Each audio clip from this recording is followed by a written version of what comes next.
I hated him. Coming out with a lead pass. Oh, Konstantinov! Biggest hit of the series. Right there. Oh, it's a compliment. Hasta la vista, baby.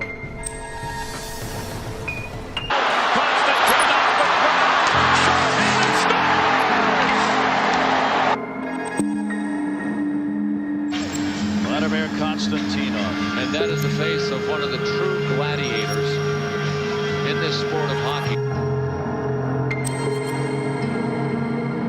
Whenever I say I hate a guy, that means I wanted him on my team.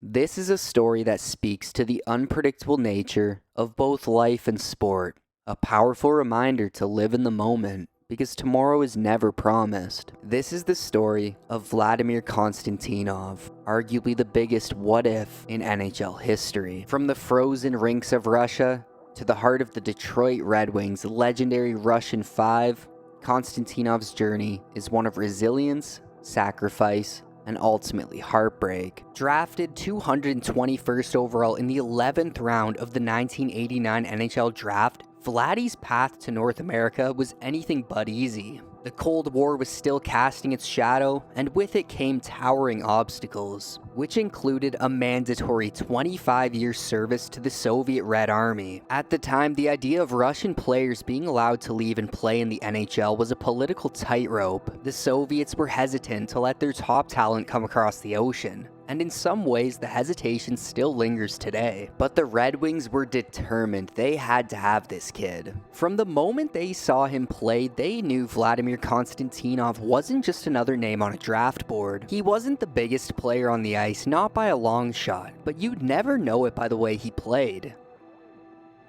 Night after night, he threw his body around, he shut down the opposing team's top players, and delivered punishing hits with surgical precision. Detroit knew they needed to have him, so after selecting him in the 1989 draft, the Red Wings began a complicated 2-year journey to bring Konstantinov over from the Soviet Union. It wasn't easy, nothing about it was, but Vlad was ready to do whatever it took. His dream was clear: play in the NHL and keep his family by his side, and he was willing to risk everything to make it happen. In the shadows of a collapsing Soviet Union, a key figure would quietly shape the future of Vladimir Konstantinov's life and career. His name was Valery Medvedev, a Russian journalist with deep connections and an even deeper sense of purpose. Medvedev would become the unlikely architect of Vlad's escape from military service, orchestrating a bold and risky plan. With the stakes impossibly high, Medvedev bribed 6 doctors to issue a false diagnosis declaring that Konstantinov was suffering from inoperable cancer. The goal? To secure a medical discharge from the iron grip of the Russian military, which still had a firm hold on its athletes even as the country changed around them. And the plan worked. Once the discharge was approved, the path was finally clear. Vlad was now free to chase the dream he had long held, to play in the National Hockey League. Soon after, he boarded Mike Ilitch's private jet, bound for America. Now that we know Vladimir Konstantinov is heading to Detroit, let's take a step back and understand why the Red Wings were so eager to bring in this young phenom. When Vlad was just 17 years old, he joined the prestigious Red Army, one of the most elite hockey programs in the world at the time, and a common path for young Russian players of that era. His time there would shape him, mold him, and lay the foundation for everything that came next. As the Red Army began moving on from some of their veteran players, Konstantinov stayed behind, carving out a role for himself and setting the stage for a breakout season in 1990. That year in Russia, he notched 14 goals in just 47 games, a solid stat line for a defenseman.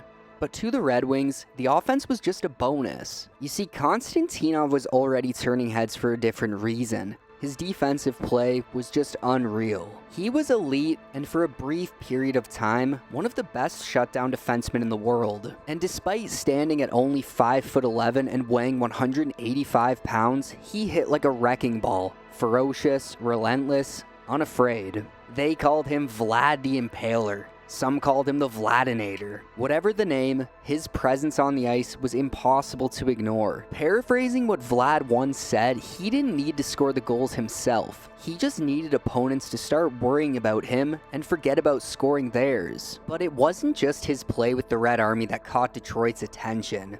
In fact, it was back in 1987, during the infamous punch-up in Piastany, one of the wildest brawls in international hockey history, that Vladimir Konstantinov truly got noticed.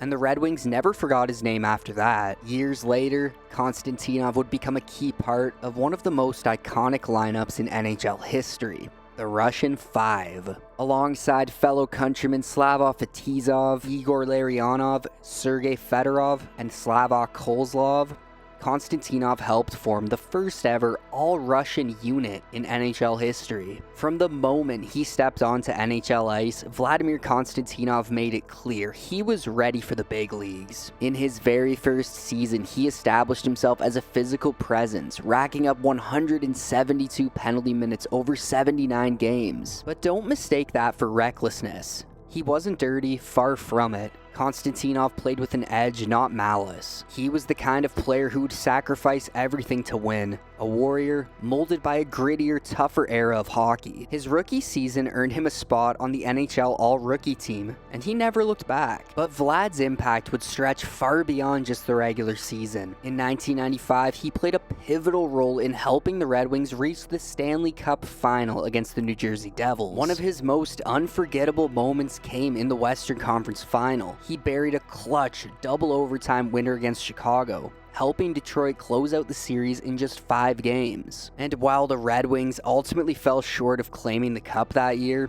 the city, the team, and its fans couldn't help but feel a surge of hope. With a rising core and warriors like Vlad on the ice, the future in Hockeytown looked brighter than ever. Then came 1996. A year that would define Vlad. That year, he posted a staggering +60 rating, a number that is unreal by today's standards, especially for a defenseman. It was Vlad's breakout season, a year where he truly came into his own. He played a pivotal role in helping the Detroit Red Wings to the cusp of ending their 40-year Stanley Cup drought, only to fall short in the Western Conference Finals against the Colorado Avalanche. His stellar play didn't go unnoticed either, as he finished second to Brian Leetch in the Norris Trophy voting. At just 29 years old, the sky was the limit, and as 1997 rolled in, it was business as usual for Konstantinov. Tough, relentless, and locked in on one goal: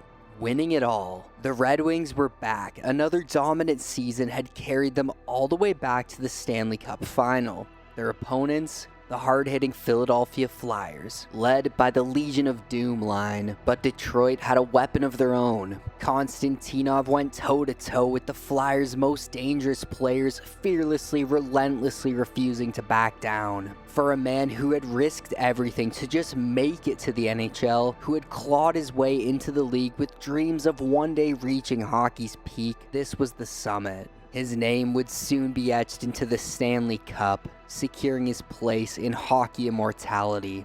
Vladimir Konstantinov was well on his way to becoming one of the greatest defensemen in Red Wings history. And that's what makes what happened next so tragically heartbreaking. Vladimir Konstantinov of the Stanley Cup champion Detroit Red Wings is in serious condition. The stretch limousine struck the tree with such impact, the front part of the car caved in. All of the occupants may have been trapped inside. It was supposed to be a time of celebration, an unforgettable high in Michigan sports history. But just 7 days after the Red Wings hoisted the Stanley Cup, tragedy struck.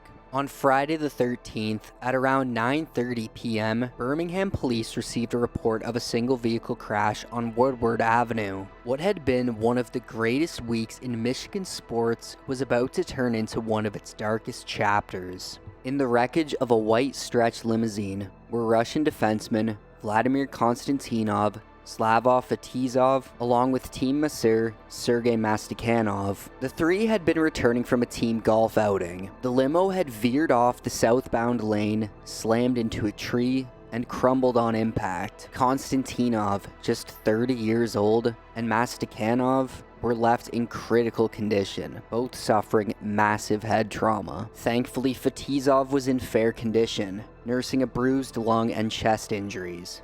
The shocking news spread fast. Mike Ilitch arrived at the scene within an hour, visibly shaken, determined to support his team through what was quickly becoming a nightmare. As the team gathered and the gravity of the situation sank in, an indescribable sorrow swept over the Red Wings. Captain Steve Yzerman and his teammates could only wait and pray. Konstantinov's injuries would prove life-altering. He would never walk again, and his NHL career was over in an instant. The joy of victory had just been stolen by cruel fate. The man behind the wheel, Richard Janita, had fallen asleep while driving. Tests revealed marijuana in his system, and even worse, he was operating the limousine with a suspended license due to a previous DUI. It was a tragedy that should never have happened. In the dead of night, with the hospital halls nearly empty, save for a few staff members, Fetisov forced himself out of bed. His ribs ached with every breath, but he ignored the pain. He limped down the corridor and pushed open the door to the next room. What he saw stopped him cold. There, lying motionless, was his teammate, his friend, Vladimir Konstantinov. His body was barely visible beneath a web of bandages, wires, tubes, and machines. Monitors beeped rhythmically. IVs pumped fluid into his veins. A ventilator hissed with every breath he could no longer take on his own. It was a sight Fetisov knew all too well. 12 years earlier in 1985, he had been in a car accident of his own, one that took the life of his brother. The grief of that loss still lived within him. Now staring at Vladimir, he couldn't bear the thought of losing someone else. Not again. Later, doctors would reveal that Konstantinov was suffering from what they called scrambled brain, a traumatic injury that caused his brain to swell, violently shearing neurons and leaving him in a comatose state. At the time, no one on the team truly grasped the severity. Teammate Kurt Maltby recalled in 2019, "We had no idea how bad it really was. At first, we just thought, okay, they're in the hospital getting treatment, maybe some broken bones, rehab, that kind of thing, but nothing could have prepared them for what they were about to see." Their teammate, their warrior, lying helpless. A life forever changed. When Konstantinov opened his eyes after the crash, it was clear that the damage was profound.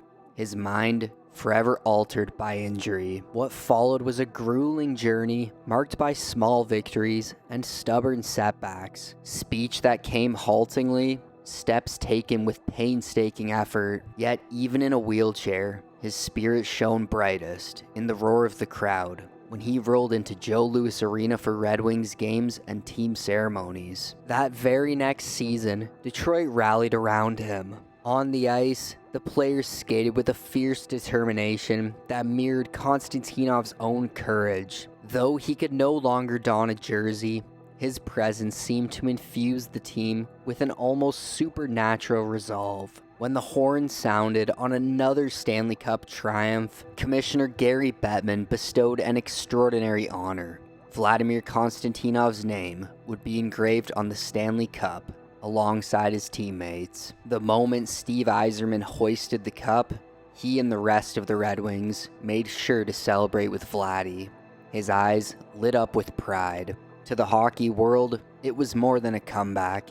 It was a glimpse into the unpredictable hand of fate and the unshakable resilience of the human spirit. As Chris Draper put it best, we can't wait to hand the cup to Vladimir Konstantinov, because today, that moment makes everything we fought for worthwhile. Though Vladimir Konstantinov played fewer than 500 NHL games, his legacy as one of the game's toughest hitters and most relentless competitors still echoes in every chant of "Let's Go Wings," and every time the Stanley Cup is raised.